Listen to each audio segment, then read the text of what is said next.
안녕하세요. 픽업트럭 연구소 윤프로입니다. 오늘은 픽업트럭 구매 방법 중에서 금융 프로그램 활용법에 대해서 좀 설명을 드리려고 합니다. 이 얘기가 왜 시작이 됐냐면 어젯밤에 저희 아들이 할부는 뭔지는 알겠는데 리스가 과연 뭔지에 대해서 좀 궁금해 하더라고요. 그래서 밤에 좀 설명을 해줬는데 많은 이제 픽업트럭 고객분들께서 구매 시에 보다 조금 합리적으로 구매하실 수 있는 방법에 대해서 오늘 좀 설명을 드리겠습니다. 일반적으로 픽업트럭 구매하실 때 전액 현금으로 구매하시지 않는 이상에는 금융 프로그램을 사용하시는 경우가 거의 대부분인데요. 이때 할부 프로그램이나 이용자 명의 운영 리스라는 프로그램을 가장 많이 사용하고 있습니다. 그러면은 할부를 제외한 리스라는 상품의 개념은 과연 무엇이고 또 구매하고자 하시는 분의 활용도에 따라서 할부 리스를 어떻게 선택하셔야 하는지, 그리고 또 리스 프로그램 중에 운영 리스와 금융 리스 그리고 이용자 명의 운영 리스의 공통점과 차이점에 대해서 최대한 좀 쉽게 설명을 드리겠습니다. 오늘 영상 지켜봐 주세요. 자, 일반적으로 자동차를 구매하는 방법은 크게 네 가지 정도로 구분이 되고 있습니다. 현금, 할부, 리스, 그리고 렌트. 현금과 할부는 고객 명의로 자동차를 취득하는 방식이에요. 돈을 빌려서 아니면은 자기 돈으로 이제 자기 명의로 된 차량을 구매하는 방식인데, 현금과 할부는 세법에서 정해놓은 대로 매월 차량의 가치를 감가해서 최대 60개월에 걸쳐서 차량의 가치를 0%로 만들고 있습니다. 만 5년이 지나면은 더 이상의 감가는 되지 않으면서 단순 경비 처리만 가능해지는 것입니다. 그리고 리스하고 렌트는 리스사나 렌터사의 명의로 된 차량을 이용자들이 대여해서 사용하는 방식입니다. 즉 차량을 빌려 타면서 사용료를 매월 납부하는 거죠. 정해진 기간 동안 매월 고지가 되는 리스료와 렌트료를 경비 처리를 시키고 있고, 리스사에 따라 한 60개월 이상의 계약도 가능합니다. 단 직수입 픽업 트럭들 같은 경우에는 리스사별로 취급하지 않는 그런 곳이 있고 최대 60개월까지만 리스 이용이 가능한 게 거의 대부분입니다. 하지만 렌트는 거의 모든 렌트사들이 이제 계약 기간 만료 후에 인수 거부 등의 문제로 인해서 직수입 픽업 트럭들을 이제 핸들링을 안 하고 있어요. 현금이나 할부는 많은 분들께서 사용을 하시고 잘 아시기 때문에 오늘은 리스 위주의 설명을 좀 드리겠습니다. 자, 그러면 리스는 어떤 프로그램이 있는지에 대해서 좀 말씀을 드릴게요. 리스 상품은 일반적으로 운영 리스와 금융 리스로 구분을 할 수 있습니다. 운영 리스는 리스사, 즉 캐피탈에서 차량을 구매해서 고객에게 일정 기간을 차량을 대여해 주는 방식이에요. 근데 금융 리스는 리스사가 고객에게 자동차를 구매하기 위한 자금을 대출해 주는 방식입니다. 약간의 할부하고 비슷한 성격을 갖고 있죠. 그러면은 왜 많은 분들께서 자기 차도 아닌 것을 빌리는 형식의 리스를 하는지에 대해서 좀 고민해 보면은 어떤 분들이 리스를 사용하는지 보면 그 답을 찾을 수 있을 것 같아요.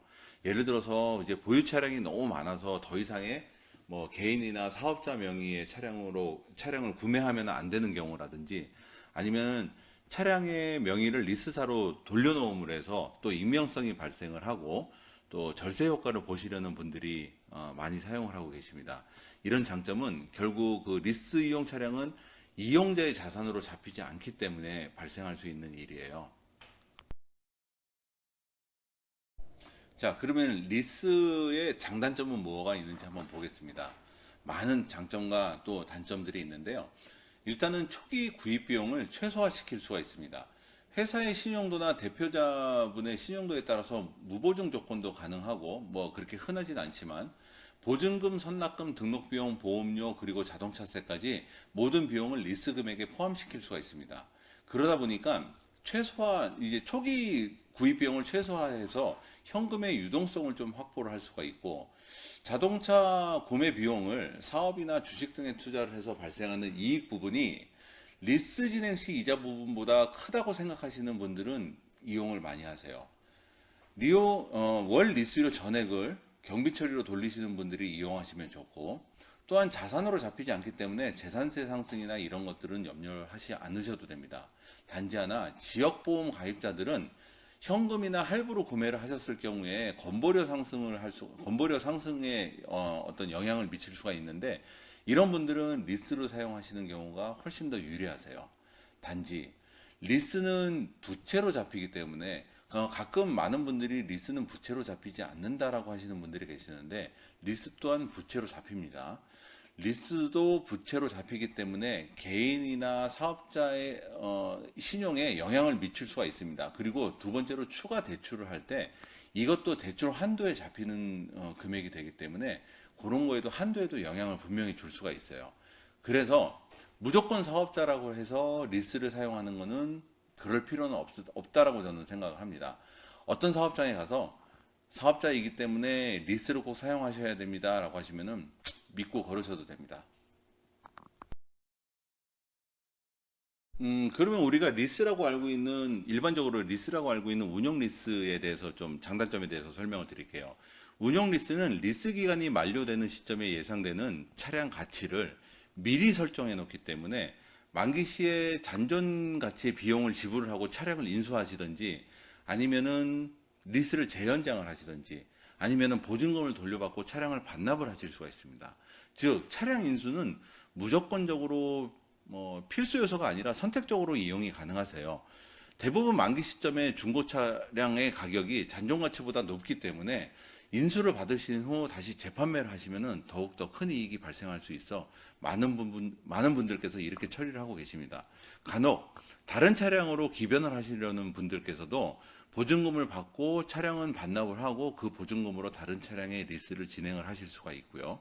하지만 잔존가치라는 부분이 큰 운영 리스에서는 만기 일시 상환 방식이 적용이 돼서 이자율이 금융 리스에 비해서 조금 더 비싼 편입니다.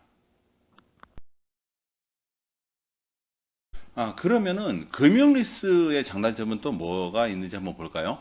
금융리스는 운영 방식이 할부하고 굉장히 비슷해요. 그렇기 때문에 운용리스에 비해서 장점이 그렇게 많지는 않습니다. 하지만 금융리스를 사용하시는 이제 이유들이 몇 가지 있는데, 원리금 균등 분할 상환 방식이기 때문에 이자율이 운용리스에 비해서 조금 더 저렴합니다. 그리고 여러 대의 차량을 갖고 계시는 분들께서는 재산이 늘어남과 동시에 세금 부분에 대해서 영향을 받을 수 있기 때문에 금융리스를 이용을 하시고, 명의를 일정 기간 드러내지 않으셔야 하는 분들, 어떠한 이유에서든 대출이 필요하신 분들이 많이 이용을 하시는데요. 이런 분들께서는 가급적이면은 최소한의 금액만을 대출을 하고 나머지 부분은 현금 구매하다시피 많은 현금을 선수금으로 집어넣습니다. 리스 이용 기간은 이제 고객님이 원하시는 시간 이제 기간으로 설정을 할 수가 있어서 금융 리스를 잘 사용하시면은 분명히 절세 효과와 익명성 보장이라는 장점을 그렇게 보실 수 있을 것 같아요. 하지만 금융 리스는 리스 기간 만료 후에 무조건 차량을 고객께서 인수를 하셔야 하기 때문에 운용 리스트처럼 여러 가지 방법으로 선택할 수 있는 하실 수는 없습니다. 하지만 아까 얘기했듯이 보통 인수 후에 판매를 하기 때문에 많은 손해를 보진 않아요. 즉 금융 리스는 인수를 필수로 하셔야 되고 운용 리스는 인수를 선택적으로 이용이 가능하시다라는 게 두 프로그램의 또 차이점이라고 볼 수 있습니다. 자, 그러면은 이번에는 픽업 트럭 구매하시는 분들께서 가장 많이 이용하시는 이용자 명의 운영 리스입니다. 이용자 명의 운영 리스는 운영 리스의 한 종류이고, 이런 프로그램이 생긴 가장 큰 이유는 일반적으로 승용 차량이나 SUV 같은 경우에는 해당 사항이 없습니다. 화물 차량이나 승합 차량을 사업의 목적으로 이제 사업자분들께서 구매를 하셨을 경우에 차량 금액의 부가가치세만큼은 다음 부가세 신고 시에 환급이나 공제를 받을 수 있는데, 리스 상품의 특성상 캐피탈사로 원래 운용 리스가 캐피탈사로 명의가 잡히기 때문에 실질적인 이용자는 부가세 환급이나 공제 혜택을 받을 수가 없었어요, 이때까지. 그러다 보니까 차량 명의를 이용자에게 두게 하는 프로그램이 생긴 거고, 차량 등록 시에 취득세 2%, 취득세 2%는 캐피탈 명의로 가게 되고 등록세 3%는 이용자 명의로 고지서를 발급받게 되고 총 5%의 취등록세를 내게 됩니다. 이러면서 명의는 이용자한테 두게 되는 거죠. 차량 판매업체로부터 차량 금액에 대한 세금 계산서를 받은 후에 다음 부가세 신고 때 기장을 해서 신고를 하시게 되시면은 환급 또는 공제가 되는데, 예를 들어서 1억 원짜리 차량을 구매하시게 되시면은 부가세 909만 원은 환급을 받든지 공제를 받을 수 있게 됩니다. 자, 이용자 명의 운영 리스 이 프로그램들은 일반적으로 사업자분들께서 가장 많이 사용하시기 때문에 아마 담당 세무사분들한테 문의를 해보시면 더 정확하게 아실 수가 있는데, 할부와 이용자 명의 운영 리스 중에 어떤 프로그램을 이용할까 고민하실 때 가장 많이 고려하시는 부분이 바로 사업장의 월 경비 처리 부분이 많고 적음에 따라서 이용 프로그램을 달리 선택하셔야 합니다. 할부는 차량 구매 비용을 금융사로부터 빌려서 구매하는 방식이라서 월 발생되는 할부금 중에서 원금을 제외한 이자 부분에 대해서만 경비 처리가 가능하기 때문에 적은 금액만을 경비 처리를 시킬 수 있지만, 운용 리스는 월 리스료 전액을 경비 처리시킬 수 있기 때문에 경비 처리가 많이 필요하신 분들이라면은 할부나 금융 리스보다는 운용 리스를 사용하시는 것이 훨씬 더 유리하고, 픽업 트럭이나 승합차 등을 운용하신다 그러면은 이용자 명의 운용 리스를 사용하시는 것이 부가세 환급과 경비 처리 부분에 대해서 유리하다고 보실 수 있습니다. 또한 픽업 트럭은 승용 차량하고는 좀 달리 사업의 용도와 목적에 맞게 화물 차량으로 분리가 되기 때문에 운행일지 작성이나 운행일지 작성으로 인해서 연간 경비 처리 제한이 없이 유류세, 보험료, 기타 경정비 비용 등 전액을 다 경비 처리시킬 수 있다는 장점을 가지고 있습니다.